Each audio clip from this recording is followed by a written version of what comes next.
Our next guest, no stranger to danger, the world's greatest bounty hunter. His new book, 9 Lives and Counting, officially out today. Duane "Dog" Chapman, our guest. Aloha, Dog. How are you? Aloha, brother. Yay. I like that. No stranger to danger. Yee-haw. Yeah, man. You've been kicking ass for some time, and it's great to see you kicking ass like all the way into your 70s, man. Hard to believe. You know, life is quite a journey, huh? Yes, sir.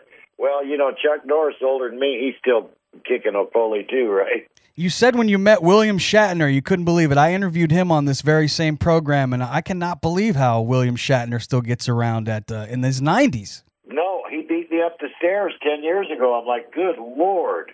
And then, some of the reason I wrote, of course, I had a ghostwriter and my wife supervising.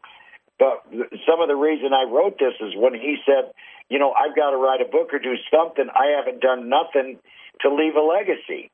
And I thought, Captain Kirk is not no legacy? And that caused me to think, wow. And I put this in the book about him, that he's, incredible. So I thought, you know what? If he's going to do it, I'm going to do it. I like to follow, and I like to be a leader, first of all, of course. But I like to follow, the Bible says, in successful people's footprints or steps. He's very successful. Yeah, the captain's done pretty good for himself. So is the dog. And I know in your book you talk about making the most of the time you have left, creating a legacy, like you just said. And I heard you say something as well where you said you're hunting down the heartbroken and becoming the dog you were called to be. What did you mean by that, hunting down the heartbroken? Well, last night I said on Fox with Jesse, you remember the story, and I'm going to cry when I say this because it came to me. You remember the story where on the cross there were 2 felons that were also crucified with Jesus, right? Yes. And one of the felons said, if you're Jesus, you get down off this cross.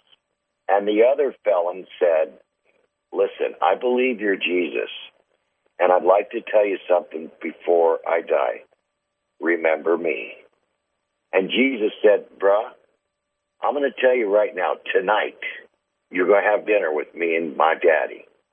And the first person Jesus took to heaven with him was a felon, a down-beaten thief.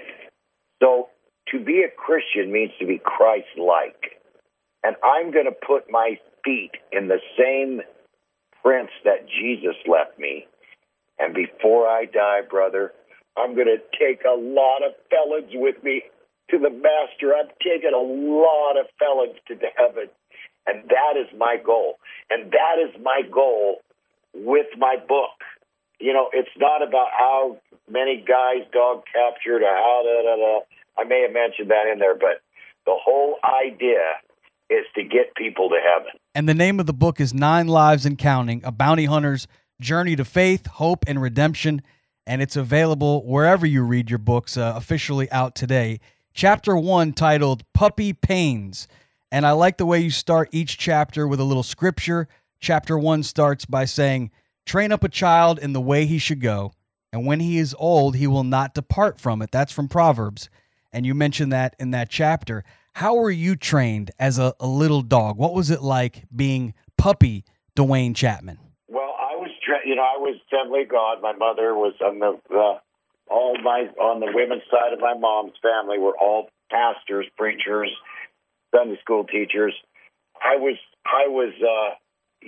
trained like that. And it says that, the Bible says that they will never depart, okay? It doesn't say they will never stray. Raise them up as in the way of the Lord, and they will never depart. It don't say they will never stray away. But you got to rub their nose in it, though, right? How do you deal with these bad dogs? Well, you just keep the word on them. You say, how do you feel now? How's that feel, bro? Being in cuffs. How does that feel? Wondering if your wife's going to, marry your brother or the neighbor next door.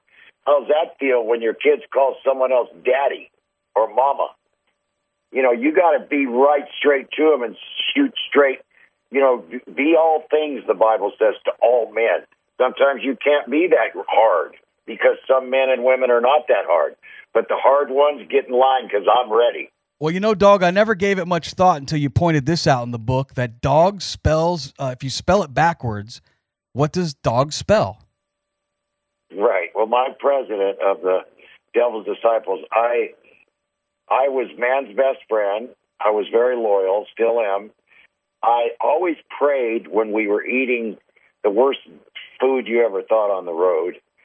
And so I'd say, I'm going to say the blessing. And we had a guy named the Preacher. We had this guy always rode in water named John the Baptist. We had another one named the Creature. And so my president said, we're going to call you God's name spelled backwards because you're always talking about God. So I hereby christen you Dog. And he said, not puppy, but dog. So was 15 years old when I got that name. And I've lived with it and will, go to heaven with it. And I never knew that until I read the book. I appreciate the advanced copy you sent over, Dog. It's 9 Lives and Counting, Bounty Hunter's Journey to Faith, Hope, and Redemption, and it's in bookstores today. I know you feel strongly about the border, and I know we're a nation of immigrants, but how do we decipher who is here with good intentions and who is here with bad intentions? And do you find your legacy moving forward helping to stop what's happening at the border currently? These are some bad dogs. I did Jesse last night at Fox. And my thing is, they let them out of prison to come to America, that's the top ones we go after. They're getting rid of their criminal murder, rapists, all that, by sending them over here. That's where we cull out. That's the ones we start hunting down and shipping them back. Have you ever worked with Border Patrol yourself, being a bounty hunter for 40 years? Oh, yeah. I've arrested some illegal guys. I was in jail in Mexico and had to break out. I know what it feels like. It's not cool. And I've arrested some guys that, broke the law in America, and I had to put them in jail, and I kept up with them. So I understand. Everybody from another country is not a scumbag just because they speak a different language and have different beliefs. But the ones that are, quit sending them to us. And that's the ones that are going back. Well, you tell some pretty wild stories in this book, Dog, especially Chapter 3, titled Cage Dog. And for those of you that don't know, Duane had a drug deal go bad in the 70s, did 5 years in prison. And you tell this wild story about you getting in between a gun, a fellow inmate. The guy's name is Bigfoot. I mean, that's a wild story. Can you tell a little bit of that on the air here today? Well, the story was me and Bigfoot. We were Salt and Pepper. He's my good friend. He's really huge. So I was told by a lot of guys that if you go to prison, because I'm not that big, you need to find the biggest guy and make him your friend. So Bigfoot was him. And so one day we were good brothers, and I was escalated to the warden's barber, the best job in prison. My barber shop was outside the prison gate, along with the hole. So when someone did something bad or their relative died, they were put in the hole so they wouldn't run. Because every prisoner there, your mama dies or something, you're going to the funeral. You don't care. You're out of there. So Bigfoot, something happened to one of his family members, and they were taking him to the hole, and he started fighting the guards and took off running down the street. And so it's a dirt road. So I immediately ran out of the barbershop and started running after him.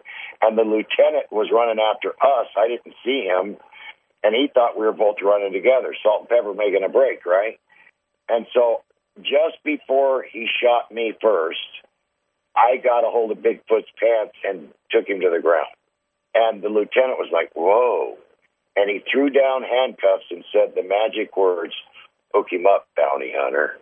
And, of course, I couldn't hook him up. I said, Lieutenant, I can't do that. And that word stuck in my mind because I was telling the Lord, oh, no, what have I done? Oh, my God, I did this crime, and I didn't do it. But it's on my record, and how am I going to get an apartment, a girlfriend, a job? My daddy's so disappointed in me. My mama would love me no matter what, but my dad doesn't. I didn't want to do this to my dad, Lord. What can I do? And all of a sudden, When I said, Lord, take the wheel, God gave me Dog, the bounty hunter, instead of Dog, devil's disciple. And from that moment on in 1979, I've been bringing in the devil's herd, teaching them how to get to heaven. And this book, man, how it's so powerful with so many wild stories. That's just one of them. The 9 Lives and Counting, the new book released today by our guest, Duane "Dog" Chapman. When we think of Dog, we can't help but think about Beth as well. I mean, every time I think about you, I still think about Beth. We all watched her final hunt.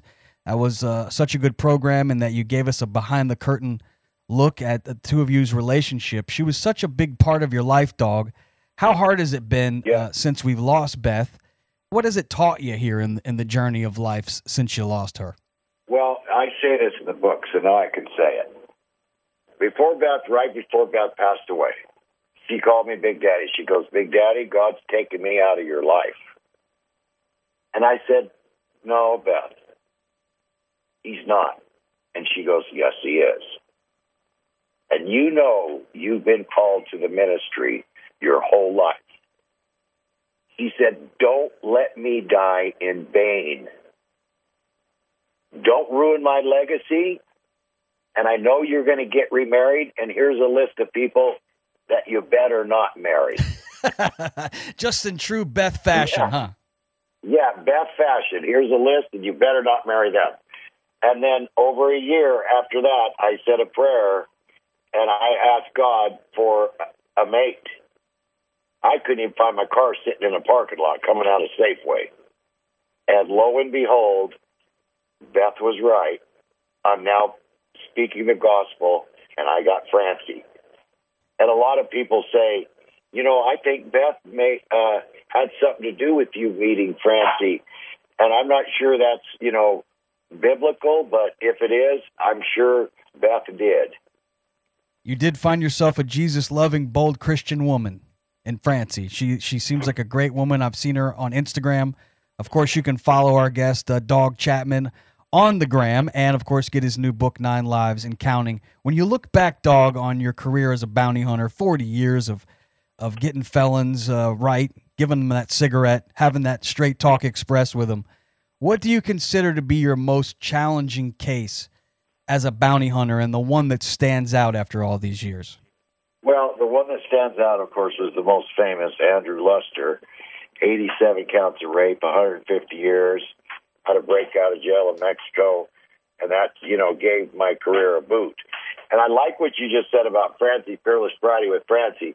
I'm glad you watched the Instagram with her. Ain't she something? She is. Yeah, and she's coming out with a book first or next, so I want mine to hit number 1 quick because she's going to overtake mine quick. So I'll tell her you said that. She'll like that. Yeah, we definitely look forward to hearing more from her. Love you, brother. Thank you very much. Have a great, great day, and stay in touch. Thank you, sir. All right, Dog. Take care, brother. We appreciate your time. Yes, sir. Aloha.